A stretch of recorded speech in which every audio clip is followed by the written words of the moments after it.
It's a common trope in politics that as a politician or a political party, you claim to stand for all of the good things in the world, and your political opponents, well, they stand against all of those good things. Obviously, this is usually a massive exaggeration in any political race that's ever occurred, but these days, there are some Liberal MPs who are just flat out standing against good things that everyone likes in Canada. There's this Liberal MP, Mark Holland, who went on this nutty rant yesterday trying to say that family vacations are actually very bad and evil. Not only is it an attack against the climate and it's going to cause Canada to burn, but also it's an attack against your kids somehow because you want to torture your kids in the back of that car. This is an actual statement that was made in Parliament. I can't even really project to you how nutty this is. I'm about to play it in a second. I talked about this in my show yesterday, but it was kind of deep into the episode, so I don't think a lot of people saw this clip. But this is something that was actually stated in the House of Commons. And you have to remember, a lot of things said in the House of Commons are scripted. So he wrote this down probably, thought it was good, and then proceeded to walk into the People's House of Commons and make this display. The Honourable Minister of Health. Mr. Speaker, good news, kids.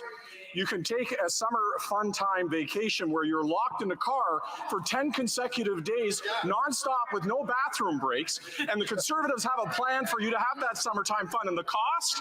Give up the future of the planet, right? Don't worry, kids, about climate change. Don't worry about taking action on the planet. Enjoy your 10 hours in the car and let the planet burn. Can we look at Seamus O'Regan's face here for a second? You will hear my computer taking a quick screenshot because I want to put this on screen for you all to see in a little bit of some high definition close-up. This is, you can tell the rest of his colleagues are just befuddled by what Mark is doing here. I don't know why they thought this was a good idea, but they let him do it anyways. But I really love Seamus O'Regan's face here, just looking like he has seen the craziest thing in his entire life, that this colleague of his that he probably has grown to respect over time has just ruined all that respect he's had by trying to claim that actually vacations are bad because you're trying to burn down like Canada, you're trying to ruin the future of the planet. Also, parents don't let their kids like take bathroom breaks. If anything, it seems like Mark Holland is trying to reveal to us all that his parents were deeply abusive and would make him drive around the country all day, every day during the summer in these 10-hour car rides where they wouldn't let him get out to simply stretch his legs or go to the bathroom. This is a party on its last legs. The fact that nobody even reviewed what he was going to say there, or maybe they did, that's the scarier thing, that the Liberals communications team had approved the statement. If it was off the cuff, goodness, man, someone should have, like Seamus should have ripped him down and said, Mark, please stop talking and please resign because this is the most embarrassing thing I've ever seen in my entire life. This is where I feel bad for Liberal MPs. Because as much as they all deserve to lose their seats, they're awful legislators, they do not represent the views of Canadians, at the same time, there are some Liberal staff members and MPs who are so embarrassing, it must be torturous to have to be in caucus meetings with these people. Like, actually think about having to be in meetings with Mark Garrettson, Mark Holland, Chrystia Freeland, Arif Farani. You have to hear those people, especially the cabinet level ministers who have some authority that you're supposed to like look up to as a backbench liberal. There's some backbench liberals who are probably somewhat competent at what they do, but obviously they didn't get to become a minister because competence was one of those things that they blackballed you for. And now you have to listen to Mark Holland and clap for him, pretend that this is great content. Him going on about how Pierre Poilievre's a bad man because he wants families to be able to go on vacation.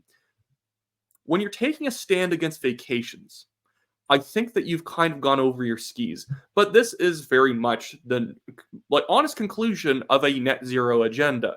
Net zero means that you cannot be wasting energy or like using energy. I don't even want to use the word waste. Using energy that you don't absolutely need to use. So going on vacations would become a thing of the past in 15 years with the Liberals' net zero agenda for 2035 or 2030 or whatever. I don't even know what year it is. It's some absurdly close year. I also oppose even the UCP in Alberta doing this stupid thing where when like Stephen Guilbeault comes out and says, we want net zero by 2035, And then for some reason, our environment minister, Rebecca Schultz, then counters and says, how about 2050 instead? Why are we arguing about the number of years we take until we bankrupt ourselves? How about we don't bankrupt ourselves? How about we just allow people to be as prosperous as they see fit and let the rest sort itself out? The great thing with capitalism, the great thing about greed, is that people like to buy as much gas for their car for as little money as possible. And they want that gas to last as long as humanly possible so that they don't have to buy more. That's why trucks, since like the 70s, have become like twice as efficient.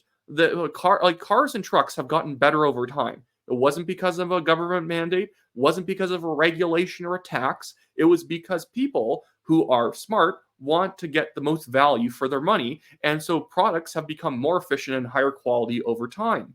But that's not something that the Liberals care about, because regardless of how efficient your vehicle becomes, even if you drive an EV, because it still requires natural gas from the grid, even if you're driving an EV, if you're going on vacation, what are you doing? Stick to your tiny quadrant of the city and just use public transportation. You live to lower emissions. That is really your sole purpose on this planet, according to the Liberals, is to use as little resources and die quietly, away from where everyone else is, and also make sure to donate your body to science or something like that.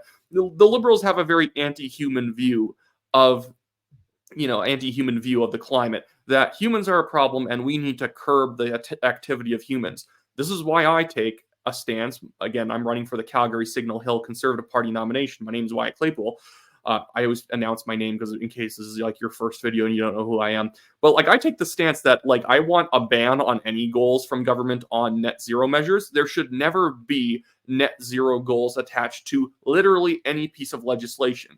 There should be standard of living goals, that you cannot do anything that will lower the standard of living of Canadians. If you're passing regulations or taxes that are going to lower the standard of living of a Canadian family, you've done something wrong. If you're doing something that's making it harder to take a vacation, that's a pretty nasty thing to do. And so what I would like to see is that we actually have more energy so people can do more of what they want. And in fact, actually, if we deregulate natural gas and other forms of energy local to people's communities, we'll actually lower emissions. When you force people to buy EVs from overseas, you force the mining of rare earth metals in the Congo and whatnot, you're actually raising emissions, because the amount of effort and work that it takes to get those resources is way higher than just pulling coal out of a mountain in your local area of Alberta along the mountain range. That's a far smarter thing to do. If you live in an area that produces a lot of natural gas, why would you have shipped in wind farms in order to provide your power? You literally have gas in the ground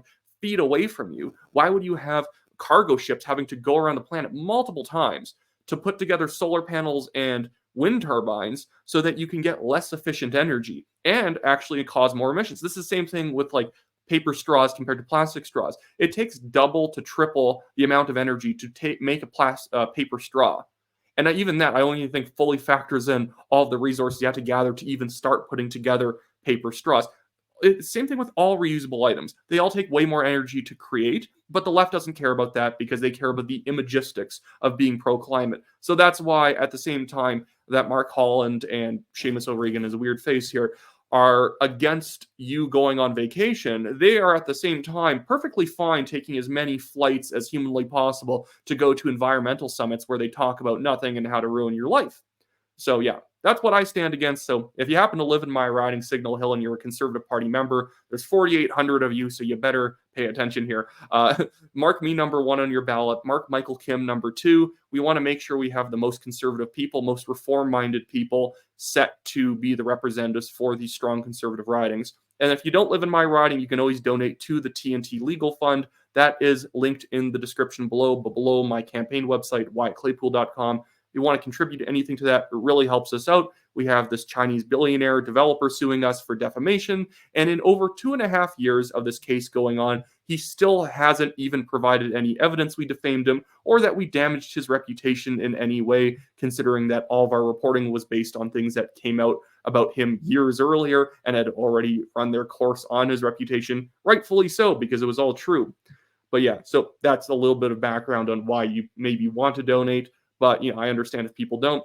Make sure to like this video, share it, subscribe, do all those great things. And then I also have a link to the TNT Telegram channel in the description of this video below. So jump on there if you want all of our content in order and you don't want to have to rely on a social media algorithm to show you when we have new content. Have a great one, everyone.